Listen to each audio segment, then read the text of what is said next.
இப்போ கிச்சனை வந்து நம்ம க்ளீன் பண்ணுறது எப்படின்றத பார்ப்போம். ரொம்ப எண்ணெய் பிசுக்காக இருக்குது, ரொம்ப அடைச்சலாக இருக்க மாதிரி இருக்குது, க்ளீனாகவே இல்லை. இப்போ எப்படி க்ளீன் பண்ணலான்றதை பார்ப்போம்.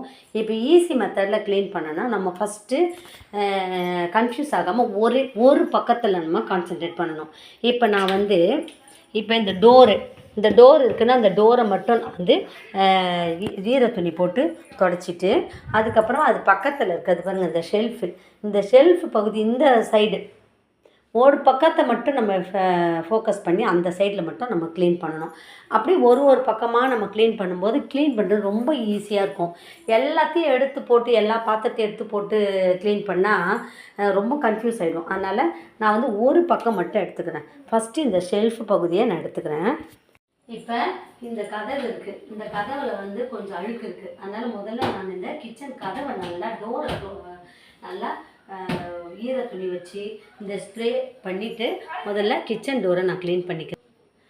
நம்ம இந்த மாதிரி ஒரு முறையும் வீட்டை க்ளீன் பண்ணும்போது எப்போ பார்க்கும்போது வீடு வந்து பளிச்சுன்னு இருக்கும். இப்போ இந்த தாப்பால் போடுற இடத்துல வந்து கொஞ்சம் அழுக்கு இருக்கும். நம்ம எல்லா வீட்டு கதவுலையும் தாப்பால் போடுற இடம் ரொம்ப அழுக்காக இருக்கும். நம்ம கை வச்சு கருப்பாக இருக்கும். அதுக்கப்புறம் சுவிட்சு போடுற இடமும் கருப்பாக இருக்கும்.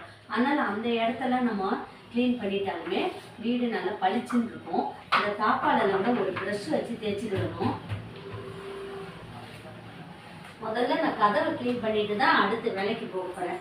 இந்த கதவு வந்து வெள்ளை கலர்னு சொன்னோன்னே ரொம்ப அழுக்கு தெரியுது. அதனால் எனக்கு வந்து இது நல்லா க்ளீன் பண்ணிக்கிறேன். அப்போ நம்ம ஃபஸ்ட்டு கதவை க்ளீன் பண்ணிட்டாலுமே கிச்சன் வந்து பளிச்சுன்னு தெரியும்.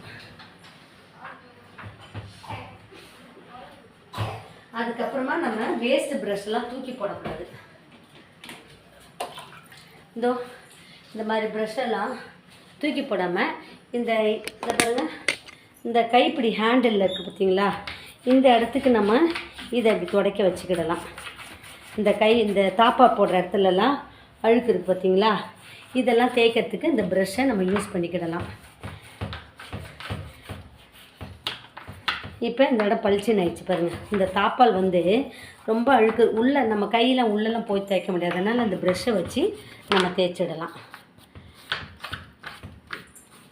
இந்த மாதிரி க்ளீன் பண்ணால் கதவு வந்து ஃபுல்லாக நீட்டாக க்ளீன். இப்போ நான் வந்து கிச்சன் டோரை க்ளீன் பண்ணிட்டேன். நல்லா பேக் சைடில் கூட நல்லா துணியை வச்சு, இது லைட்டாக துணி வச்சு தேய்ச்சாலுமே போதும். இப்போ அதை க்ளீன் பண்ணிட்டேன். அடுத்தது வந்து இந்த ஷெல்ஃபை இப்போ நான் வந்து க்ளீன் பண்ண போகிறேன். நான் அந்த ஷெல்ஃபை வந்து இந்த ஷெல்ஃபு சைடை மட்டும் ஃபஸ்ட்டு க்ளீன் பண்ண போகிறேன். நான் இந்த மாதிரி இப்போ இருக்க நான் மாடுலர் கிச்சனை எப்படி நான் க்ளீன் பண்ணி காமிக்கிறேன்றதை பார்ப்போம். முதல்ல நான் வந்து இந்த ஷெல்ஃபை தொடச்சிக்கிறேன். தொடச்சிட்டு இந்த பக்கம் ஒட்டடையெல்லாம் அடிச்சுக்கலாம். கொஞ்சம் தூசியெல்லாம் அடிச்சிடுவோம். இப்போ நம்மளுக்கு வந்து இடம் கொஞ்சம் ஃப்ரீயாக ஆகும். நம்ம சுத்தம் பண்ணி அந்தந்த பொருள் அந்தந்த இடத்துல வைக்கும்போது இடம் நம்மளுக்கு அகலமாக தெரியும். முதல்ல இந்த அழுக்கெல்லாம் எடுத்துட்டாலுமே, தூசியெல்லாம் தட்டிட்டாலுமே வீடு பளிச்சுன்னு இருக்கும். அப்பப்போ இந்த ஷெல்ஃபை வந்து தொடச்சிக்கிட்டே இருக்கணும். அப்போ வந்து எண்ணெய் பிசுக்கு இல்லாமல் இருக்கும். கிச்சன் ஃபுல்லாகவே நம்ம அடிக்கடி தொடச்சி வைக்கணும். பாருங்க, இதுக்கு கீழே அவ்வளோ குப்பை கிடக்கு.